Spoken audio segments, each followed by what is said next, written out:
Halloween Kills, directed by David Gordon Green, off the back of, obviously, Halloween 2018. They've got to stop with that whole, titling sequels that have the same title as the originals. It's annoying. But anyway, that film was quite a huge success with fans. There was quite a lot of excitement going into this one. And I watched it last year, and I gotta say, I quite enjoyed it. And if you'd have asked me last year, I'd have probably said I think I like it more than the first one, as in not the original first one, but the first David Gordon Green one. So annoying.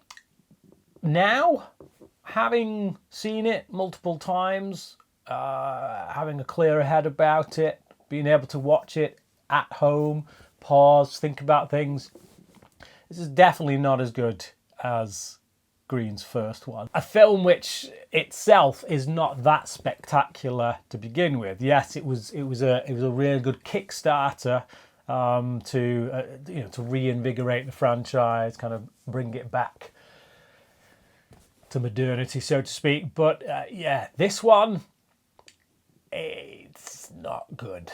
It's got some good stuff in it. I think, the sheriff character played by Will Patton. I like the little stuff we get with him in the flashbacks to 1978. I think the cinematography on that is really well handled. The way it feels like it was shot almost the same way that Carpenter shot his original. It looks quite seamless from a visual kind of standpoint. I think that the kills in this are incredibly brutal, and I think if you're making a slasher film, you want that. I think for some people that's all they're after, and for me that's where films like this always fail. I.e., something like Terrifier doesn't do it for me because I want more than that. I'm happy to be inundated with bloody kills and like really gory, over the top death scenes, but I do want a bit more wrapped around it as well, character and story. Does this have that? Not really. Not to my satisfaction. Let's get to the dialogue, because that is the biggest letdown in this film, from start to finish, really. It is so heavy-handed. The dialogue in this film is so heavy-handed.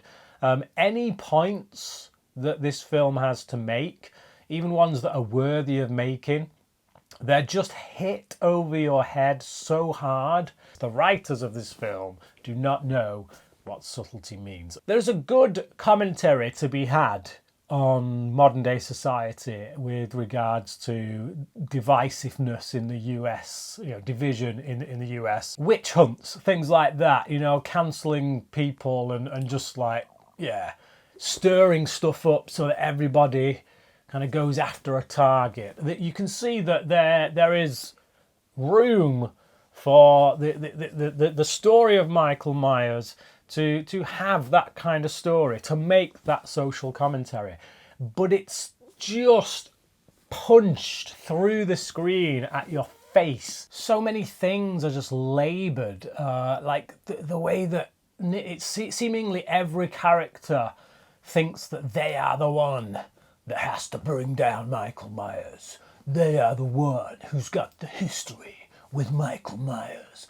They're the only one who could do it. Like, literally about 4 different characters at some point during this film take on that burden of being the one, the super victim mentality, but I'm going to overcome it so that I'm no longer a victim. And Michael, you're mine. Literally at one point, a main character says, Michael Myers has haunted this town for 40 years. Tonight, we hunt him down. And she's not even looking at anyone. She's talking to no one. She's looking into the middle distance through a car. And you're just like, who are you talking to?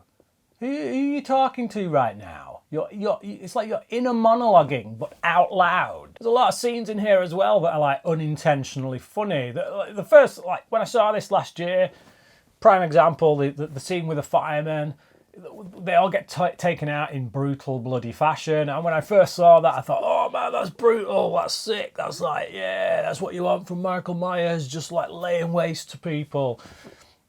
And yet this time when I watched it, because I knew they were getting wasted, I guess once you know what's going to happen, you pay attention to other things. And it just hit me that as soon as Michael Myers steps out of that burning building, one fireman just like starts his chainsaw up, and you're like, that's your go-to? Like, that's your instant reaction? You see this guy with a mask, it's just... You're ready to just go to war with your chainsaw. It's ridiculous. There's a set piece in a car which has the nurse, that classic character, the nurse character that I can't even name to you right now because that's how much she stood out, along with most characters in the original Halloween, to be perfectly honest. They've brought back all these characters who were kids in the original film, and props to them. They've brought back some original actors who were some of these like victims or friends of victims and that who were just barely in the original, and yet, yeah, there we go, we've brought them back, continuity. But we're expected to really buy into these people as fully formed characters who were non-events in the original film. They were barely bit players. You got this woman who was the nurse character. Michael jumped on the car when he escaped, put his hand through the window on her face, and then did a runner. It's like, okay, a patient escaped. He went for a grab at you. That's it. You move on with your life. You don't spend the rest of your life going to these group therapy meetings with all the victims of Haddonfield that you weren't even anywhere near, to be perfectly honest. It's just like, yeah, I don't get how these group dynamics have formed, how they work, and how they've persisted for nigh on 40 years. We're supposed to believe that this group of people get together in a bar once a year and talk about their ordeal with Michael Myers. Move on. So you've got this nurse character, and in this sequence, this set piece in this car in which Michael Myers comes, takes three of these characters out. They mirror that same scene in which, yeah, that nurse character is in the front seat once again. Michael Myers climbs over the car the same way he did in the original film, and this time she has a gun and she tries to use it. And okay, that's a nice throwback. Some would say it's kind of veering towards a character payoff, but spoiler alert, she gets killed. So there is no payoff. It's just like, okay, you learnt from your past experience. Now you've learnt to carry a gun, but it's done you no good. As is the case with most characters in this film. The only character in this film that seems to be talking any sense, quite frankly, is Judy Greer's character. A character that most people in my circle seem to hate in the Halloween 2018 version, because for whatever reason people seem to have a dislike of Judy Greer. That's not me. I personally find her to be the only character in this film that has any warmth, any relatability, any sense. She's the only one who flat out says to people, take a look at your action plan, okay? Look at what we've done so far.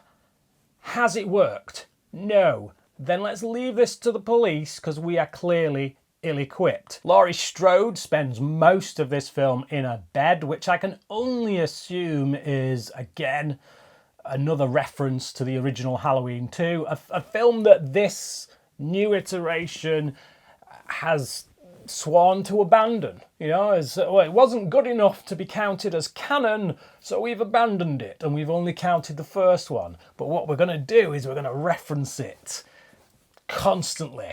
So, you know, Halloween 2, Laurie Strode spent most of that film in a bed, a hospital bed. So what we're going to have her do in this version of our Halloween 2, we're going to have her spend most of the film in a bed, without even being as proactive as she was in the original Halloween 2. She does nothing. She does nothing in this film that warrants her character having the status that it does amongst horror fans. And I do like, actually, there's one point in which Will Patton's sheriff character, who's wheeled in and put beside her on the bed, he says flat out, "This ain't about you. Wake up, woman."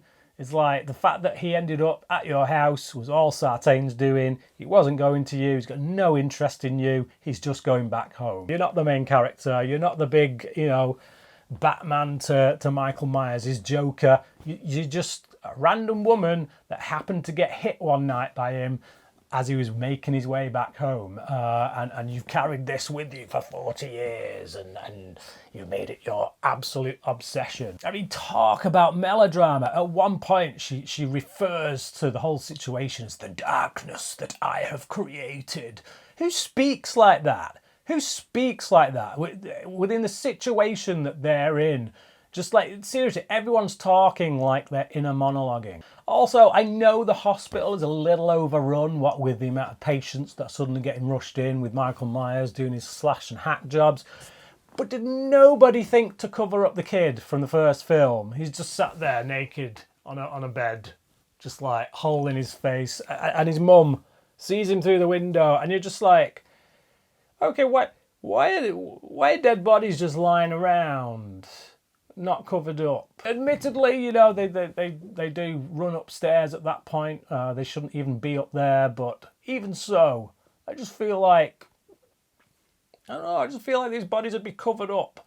If they're not being worked on there and then, cover them up. That moment did make me laugh out loud, though, I gotta say. I think last year when I saw it, I thought, oh, that was quite a moving moment. This year, watching it again, the melodrama. It's so over the top with the melodrama that I laugh. Also, what's with Michael Myers playing records?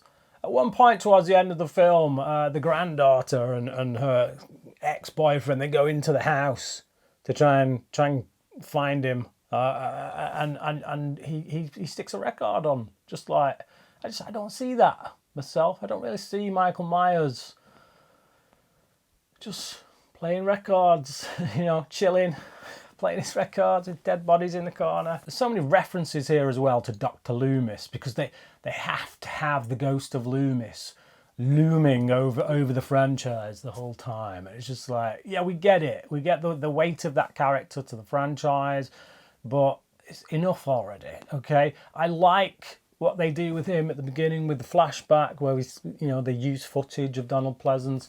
That's good, it works. But then the nurse character, at one point, she brings up Loomis and she said, "Dr. Loomis, he knew a killer when he saw one." Well, yeah, he knew Michael Myers was a killer even before he went and saw him, because they was brought in to deal with this kid who'd killed his sister. There's times in Halloween Kills as well where Danny McBride's kind of stamp really does feel all over this, with particular reference like to the dialogue.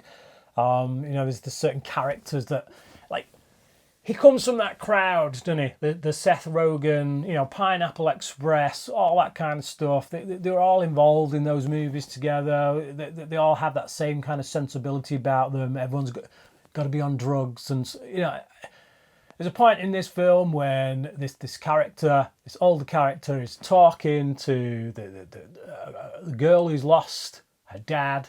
Her dad was killed by Michael Myers, and she starts reminiscing about the time he used to do drugs with her dad. And it's like, really? That's the story you're going to pull from your arsenal when you're talking about this girl's father?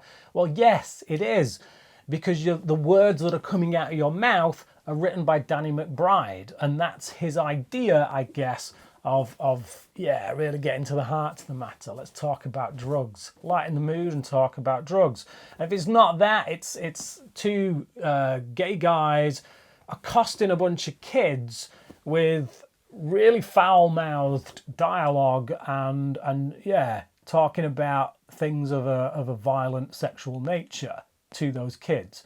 And trying to scare them. And it's like, I sit there and I listen to that and I think, I know who it was written by, and I can imagine that to him that's pretty funny. I can imagine to the Pineapple Express crowd that is pretty funny. To me, it's an irresponsible way for any adult to talk to a child, and it's quite symptomatic of what is wrong with the Western world in many ways. But I just feel like, that's there for humour. and it's